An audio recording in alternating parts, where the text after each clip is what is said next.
adelante. Hoy tenemos también en nuestro canal de Cristo Rey, Ontario, California, y desde Colombia, aquí en el máster con la maestra Chisley, al doctor Jacinto Vargas, nuestro Moisés, como yo le llamo. Bienvenido, doctor, en este su programa maravilloso. Hoy tenemos educación en la prevención a la salud, con un programa maravilloso que muy seguramente a ustedes, especialmente a los jóvenes, les va a encantar. Doctor Jacinto Vargas, bienvenido a este su programa maravilloso donde nos va a dar instrucciones maravillosas sobre la educación, sobre la prevención en la salud, sobre todo con estos jóvenes, para hoy educarse, para tener con la ayuda de Dios una buena y maravillosa familia. Bienvenido, doctor, en su programa. Dios Muy le bendiga. agradecido, Padre Tito, muy agradecido. Bueno, vamos a comenzar entonces, les decía, celebrando el Día Mundial de la Concienciación sobre la muerte gestacional, perinatal y neonatal. Hoy les explico todo. Desafortunadamente, todo hogar cuando planifica tener un hijo, lo hace con tiempo, están felices de que viene un hijo, están soñando con el nombre, si será mujer, será hombre, en fin, con las cantidades de expectativas que se crean frente a la reproducción humana. Pero desgraciadamente, con los descuidos que hoy les voy a demostrar, está sucediendo hoy día en el mundo algo muy doloroso. Los niños se están muriendo en el útero, se están muriendo en el momento que nacen y se están muriendo unos pocos días después de haber nacido. Eso es lo que quiere decir gestacional, perinatal y neonatal. Entonces, este día la Organización Mundial de la Salud lo puso como para honrar y en homenaje a las familias que han sufrido la muerte de su bebé. No es una cosa tan simple. El mundo entero no estamos preparados para la muerte. No nos gusta ni siquiera hablar de la muerte. Y peor que sea de la muerte de un niño. Estamos adaptados a que se muera ya una persona viejita, mayor, el abuelito, cualquier cosa, pero no un niño que ni siquiera ha nacido o que se muere inmediatamente que ha nacido. Miren, todo este tema está muy pobremente manejado también por el cuerpo médico. Médicos, enfermeras, auxiliares, no tenemos idea porque no nos hemos formado. Pero hoy día hay un movimiento muy grande por la cantidad de niños que están teniendo este problema de educar al médico, de educar al psicólogo, al psiquiatra, a la enfermera, de que este es un problema muy serio y que la familia que sufre este problema, solamente ellos, los que han pasado, saben que el duelo, que es una cosa muy normal, que hay que aprender a manejar todo tipo de duelo, ese duelo puede ser muy duradero. Y sobre todo, si son jovencitos que no tienen el apoyo de la familia, puede dejar unos traumas, unas frustraciones, una amargura por mucho tiempo y quizá por el resto de la vida. Entonces, este tema tratamos de profundizar los que hemos tenido la oportunidad de estudiar un poco antes. Y les decía, esta mañana a mí me gustaría topar este tema con toda la complejidad que tiene de la forma más simple y más sencilla. Pero, ¿qué es entonces esta muerte temprana, esta muerte tan prematura del niño que está queriendo vivir y no ha podido? Es cuando el feto tiene más de 22 semanas en el vientre materno. A eso se llama muerte fetal. Llega a 22 semanas y se muere. Para la madre no hay peor noticia que se va a hacer el control, se hace el eco y en el eco ya no está funcionando el corazón. Y para ella, qué trauma tan terrible, y obviamente lo primero que ella dice, este doctor se equivocó. Pero quizá no es así, es una realidad que si el niño, ya ella le sentía a su hijo, pero llega a las 22 semanas y se muere en el útero, a eso llamamos muerte fetal. La muerte perinatal se alcanza, en cambio, en las 28 semanas. e incluso puede nacer el niño vivo y durante los primeros 8 días muere. Esta es la muerte perinatal. Y la muerte neonatal o del recién nacido es cuando el bebé alcanza a 28 días después de nacido. Ya prácticamente disfrutaron, él ya vivió un poquito y qué pena, antes de los 28 días o después de los 28 días podría ser también, eso es muy relativo, el niño fallece. Entonces, quiero dejar claro las 3 posibilidades que les he explicado: la muerte en el útero, la muerte en el momento del nacimiento o la muerte unos días, pocos días después del nacimiento. ¿Por qué ocurre este fenómeno tan doloroso? Resulta que tiene varios componentes estas causas de muerte. Están, por ejemplo, los factores genéticos y los factores ambientales, así muy grande, muy groseramente. Desafortunadamente, con todo lo que nos exponemos en el universo, alimentación, adicciones, ambiente, el aire que respiramos, los químicos que tenemos por todo lado. Hoy, por ejemplo, están descubriendo que los shampoos que usamos están llenos de químicos cancerígenos, por ejemplo. La pasta de dientes que usábamos tiene sustancias muy peligrosas. Vean, y nos sometemos todos los días a estas sustancias sin saber siquiera que nos están causando daño o mutaciones. Y comienzan las enfermedades genéticas que desafortunadamente, si no están estudiadas, ni siquiera sabemos, ¿ve? Y estas enfermedades genéticas van a determinar que el niño ni siquiera nazca y se muera. Y luego están las medioambientales que les hablo, que cada vez nos alejamos de la naturaleza y comenzamos a vivir una vida más y más artificial.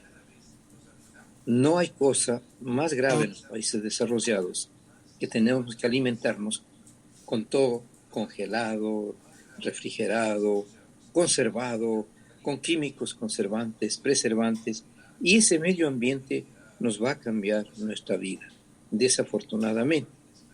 Ahí está, en este gráfico ustedes pueden ver los daños genéticos, los daños de los cromosomas.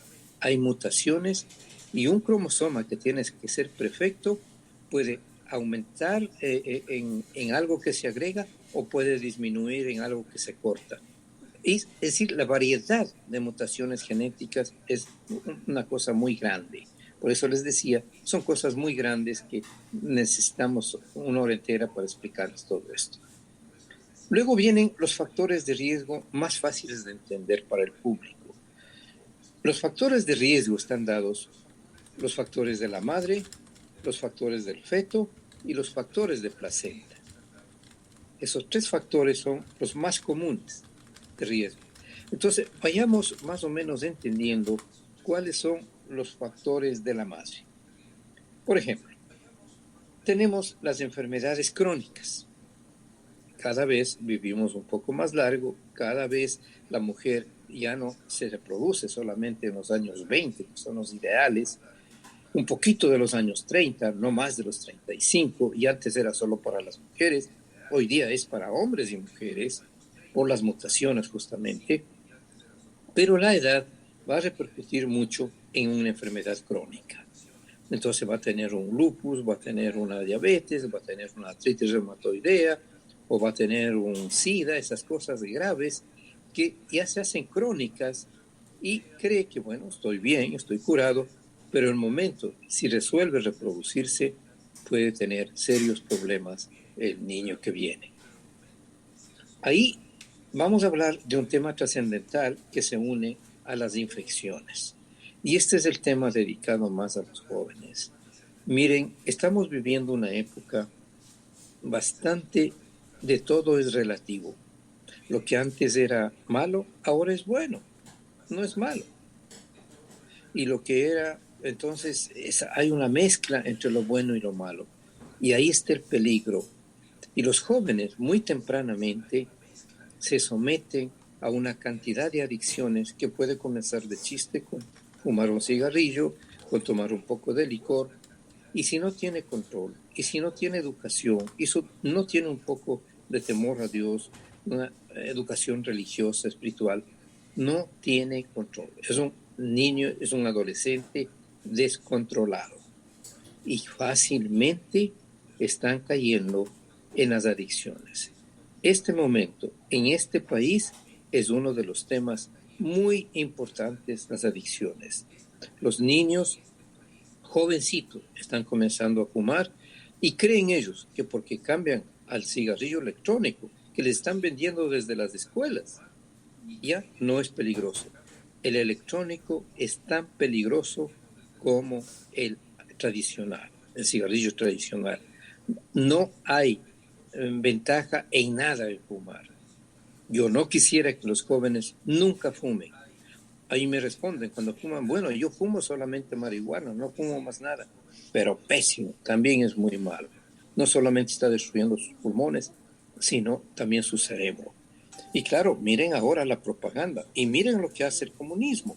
Se ha unido al narcotráfico y es el negocio. El mejor ejemplo tienen en nuestro país, Correa.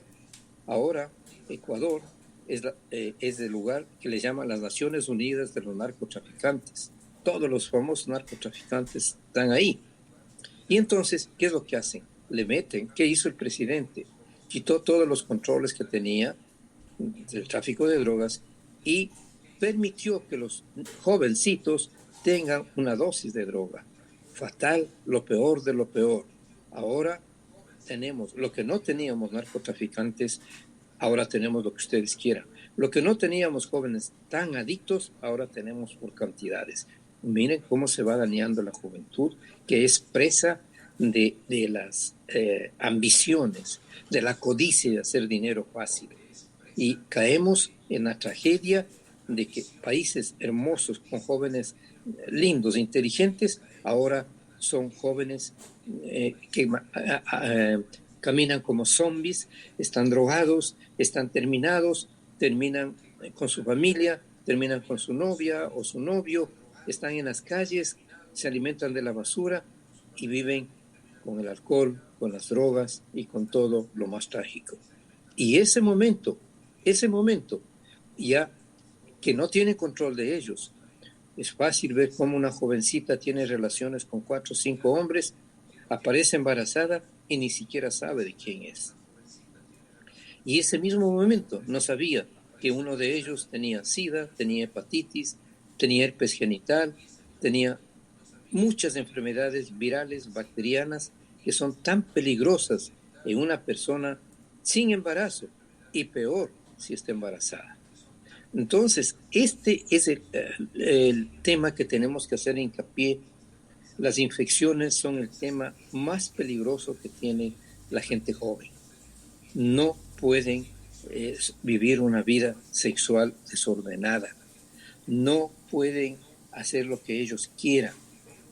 Normal, el adolescente quiere probar que tiene ya autonomía y que él puede hacer lo que él quiera y que los padres ya no tienen control sobre él. Pero desgraciadamente no es así. No es así. Mientras más pierdan el control, van a tener muchos problemas y lo que es más grave, ya no solamente ellos, sino el bebé que ellos quisieran tener y no pueden tener, o se muere antes de que nazca o nace enfermo. El tema es muy delicado y quisiera, ojalá, que los jóvenes, antes de comenzar su vida sexual, se eduquen, se vacunen, para lo que hay vacuna por lo menos, por ejemplo, para el papilomavirus, que es muy contagioso, y evitemos así las enfermedades muy peligrosas que están sometidos ellos a ese peligro. Mire, la hepatitis B sigue siendo, a pesar que ya tenemos vacuna, sigue siendo la enfermedad de transmisión sexual número 1 en el mundo. Y antes de la vacunación, de que teníamos una vacuna, antes de la vacunación, esto era terrible. La cantidad de jóvenes que se morían con cáncer de hígado. Porque ¿qué es lo que pasa? Se contamina el hombre, le contamina a su novia, a su esposa. Ella da a luz hijos con hepatitis B. Ese niño termina con hepatitis B crónica y muy jovencito se tiene que morir con cirrosis